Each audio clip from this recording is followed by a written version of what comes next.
Oi, meus amigos, sejam bem-vindos a mais um vídeo do canal Livre Convencimento, dessa vez tratando sobre regras gerais do contrato de transporte.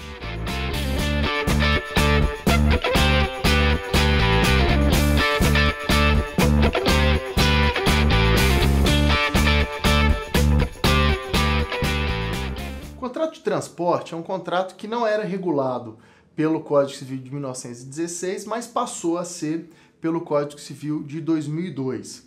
É uma regulação básica que não exclui a possibilidade de outras normas também tratarem do mesmo assunto, como de fato tratam, como inclusive o próprio Código Civil menciona essa possibilidade no artigo 731, por exemplo, quando ele diz que o contrato de transporte decorrente de autorização, permissão ou concessão se rege não apenas pelo Código Civil, mas também por normas regulamentares da concessão, permissão e etc.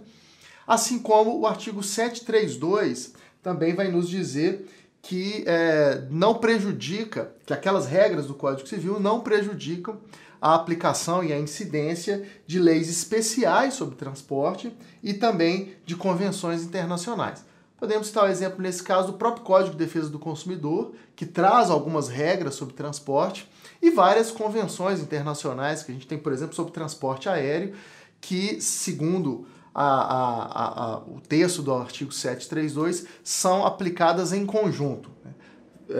Um transporte aéreo, por exemplo, ele tem que respeitar o Código Civil, leis especiais como o Código de Defesa do Consumidor e também as convenções internacionais que tenham sido ratificadas internamente no Brasil. Muito bem.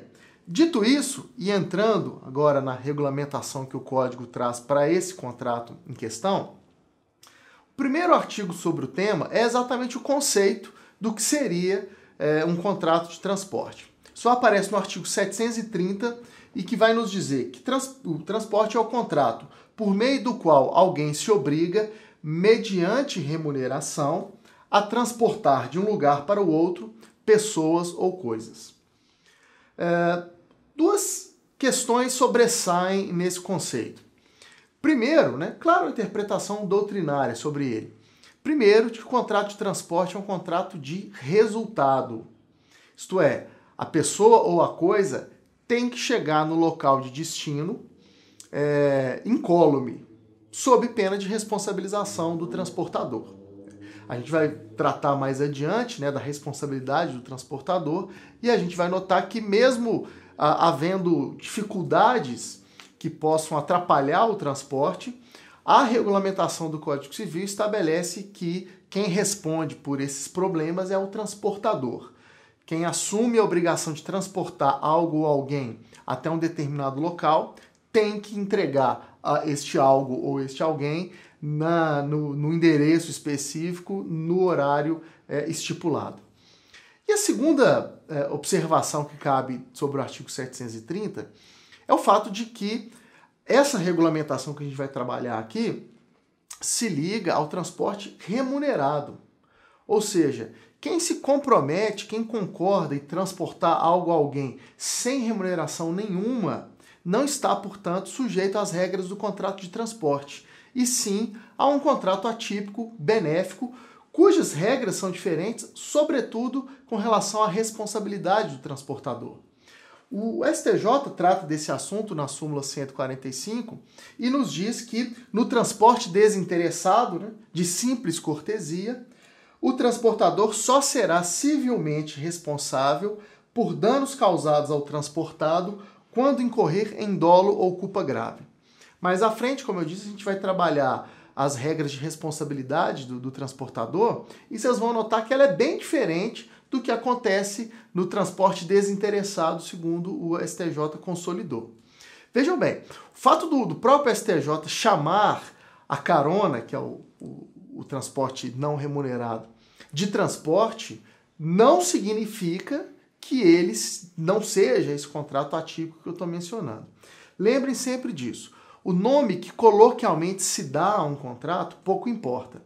As regras incidentes sobre ele, a forma como ele é interpretado pela doutrina e pela jurisprudência é que vai definir a sua natureza jurídica. Como a gente acabou de ver no artigo 730, o contrato de transporte tipificado como tal é aquele que se dá mediante remuneração. Quem transporta um objeto a uma pessoa sem cobrar absolutamente nada, nem uma remuneração indireta, nem um favor, nenhuma outra contraprestação, embora isso possa se chamar, no caso concreto de transporte, não tem a natureza jurídica do contrato dessa natureza. O contrato de transporte se classifica, em primeiro lugar, como um contrato típico. Isso, até pelo que eu disse no tópico anterior, já dava para deduzir. Se ele é regulamentado pelo Código Civil e também por leis especiais, ele, obviamente, é um contrato típico, isto é, regulado em detalhes pela lei. Sobre outro critério, sobre outro ponto de vista, o contrato de transporte vai se classificar como bilateral, porque há obrigações para ambas as partes. O transportador tem a obrigação de transportar a pessoa ou o objeto até o local combinado, e quem tiver contratado esse transporte tem que remunerar o transportador. Sempre bom lembrar o que eu disse no tópico anterior. O artigo 730 delimita o contrato de transporte regulado pelo Código Civil como algo sempre remunerado. Sendo bilateral, o transporte é um contrato comutativo, que as obrigações elas são conhecidas por ambas as partes, são proporcionais, elas são certas, não há obrigação nenhuma ali dependendo de algum evento incerto ou imprevisto. Do ponto de vista das vantagens, o contrato de transporte ele é classificado como oneroso, porque ele traz vantagens para ambas as partes. O transportador ele é remunerado e a pessoa que contratou o transporte terá a vantagem de ver a pessoa a ser transportada levada para o local específico, bem como a coisa a ser transportada ser entregue no local determinado. Do ponto de vista de exigências de validade ou ausência de validade, de formalidade para esse contrato ser válido, o transporte ele é definido como informal. Não há nenhuma exigência legal de formalidade ou de solenidade para que ele seja válido. Muito pelo contrário. O contrato de transporte, tal qual pensado no direito brasileiro, ele pode e é contratado muitas vezes sem que nenhuma palavra seja trocada. O transporte público, por exemplo, ilustra muito bem isso. A pessoa que quer pegar um ônibus dentro da própria cidade, ela vai para o ponto de ônibus, local convencionado. Quando se aproxima o ônibus que faz o trajeto que ele deseja, ele simplesmente faz um sinal para o motorista para o ônibus, a pessoa entra, paga a passagem e ali o transporte já está contratado. Veja que o representante da transportadora, que é o motorista do ônibus, não necessariamente falou nada com o passageiro também só fez um gesto para o motorista e isso já foi entendido como o desejo de contratar o transporte. A pessoa entra, paga a passagem, não necessariamente também trocou ou falou nada com alguém, e esse transporte é considerado plenamente válido, plenamente contratado. Então, se há um contrato informal no direito brasileiro, um bom exemplo é o contrato de transporte.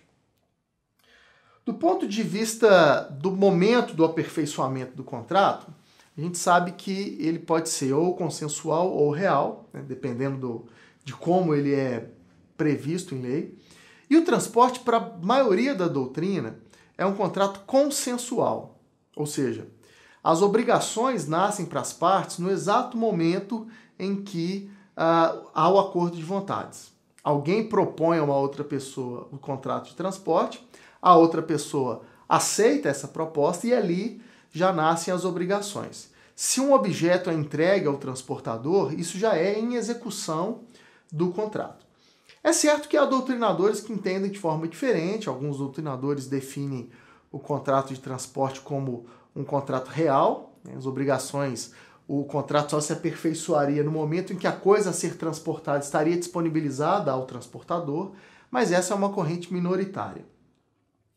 E por fim, levando em conta o modo de execução das obrigações, a gente sabe que os contratos podem ser, sob esse ponto de vista, de execução instantânea ou de execução futura. O contrato de transporte ele é um contrato de execução futura. É claro que pequenos transportes eles são cumpridos em pouco tempo depois da celebração do contrato, mas a maior parte dos contratos de transporte eles demandam um tempo a mais ali para serem cumpridos, levando em conta o momento da celebração. A gente pode pensar o exemplo de um transporte aéreo. Muito raramente alguém compra a passagem momentos antes de embarcar no avião. Geralmente a pessoa compra a passagem aérea alguns dias antes da viagem e a obrigação do transportador vai ser cumprida, então, bastante tempo depois da celebração do contrato. Por essas e outras é que ele é definido, portanto, como um contrato em regra de execução futura. O Código Civil estabelece para o transportador responsabilidade objetiva quanto à integridade do que ele transporta, seja pessoa, seja objeto, mas também quanto à pontualidade do transporte. Isso é uma regra muito importante, porque escapa a muitas pessoas essa circunstância. Muita gente pensa, no primeiro momento, o contrato de transporte como um contrato qualquer, no qual a inexecução das obrigações ou a execução insatisfatória ou incompleta levaria a responsabilização do contratante no viés subjetivo, isto é, quem sofreu o prejuízo deveria provar que a outra parte agiu com culpa, foi negligente, etc. Né? Deveria provar o elemento culpa de quem não cumpriu o contrato plenamente. E, de fato, nos contratos como um todo, quando se pensa em responsabilização, mesmo a responsabilização contratual de uma das partes, é no viés subjetivo, é preciso demonstrar a culpa de quem se está querendo responsabilizar. Então muita gente, a partir dessa regra geral, deduz que no transporte seria assim também e que um eventual atraso no transporte ou um eventual dano às pessoas ou aos objetos transportados, se não tivesse decorrido de culpa do transportador, que ele não seria responsabilizado por tal. Mas não é assim que o direito brasileiro define. No Brasil, o transportador, tanto no contrato, no transporte de pessoas, quanto no transporte de bens, responde objetivamente pelos danos que possa causar ao outro contratante, por violação à integralidade, ou à integridade, melhor dizendo, da pessoa ou do objeto transportado, ou mesmo por violação da pontualidade. A única excludente que o Código Civil vai aceitar da responsabilidade do transportador é força maior. Vai definir que, ocorrendo força maior que impeça o transportador de ser pontual ou de deixar o bem ou a pessoa no local predeterminado, demonstrando o transportador essa força maior, que o próprio Código Civil define como um evento inevitável, aí ele se eximiria. Mas veja, o Código não menciona a culpa de terceiro, por exemplo, como um excludente de responsabilidade. Também a jurisprudência vai entender que, nesse sentido, não cabe no contrato de transporte uma cláusula que retirasse do transportador essa responsabilidade. Entende a jurisprudência que a responsabilidade objetiva do transportador é a essência do contrato de transporte e que ela não pode ser modificada no caso concreto. Esse entendimento está inclusive sumulado. A súmula 161 do STF nos diz que em contrato de transporte é inoperante a cláusula de não indenizar. A única coisa que se admite é que o transportador exija da outra parte do contrato uma declaração de valor que está sendo transportado. Então, se é uma caixa que tem que ser transportada, poderia o transportador exigir do contratante que ele declarasse o que está dentro daquela caixa, porque isso limitaria a responsabilidade do transportador. Então, esse tipo de procedimento ele é admitido. Não é pura e simplesmente retirar a responsabilidade do transportador ou uma limitação aleatória.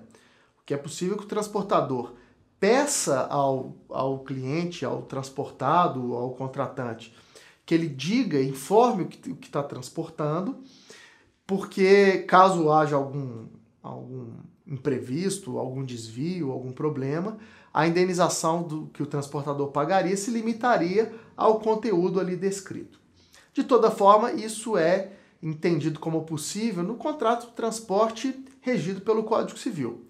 Contratos de transporte que estão sob a incidência do Código de Defesa do Consumidor, isto é, então que ele é contratado por alguém que tem aquele transporte como destinatário final, o Código de Defesa do Consumidor nem mesmo essa declaração de conteúdo vai admitir como suficiente para a limitação da responsabilidade do transportador. Bem, essas são as regras gerais do contrato de transporte. Ele se subdivide ainda num contrato de transporte de coisas e no contrato de transporte de pessoas, que serão temas dos nossos próximos 2 vídeos. Espero que essa aula tenha sido útil para você. Se foi, lembre de curtir e lembre-se de se inscrever no canal. Muito obrigado, até a próxima.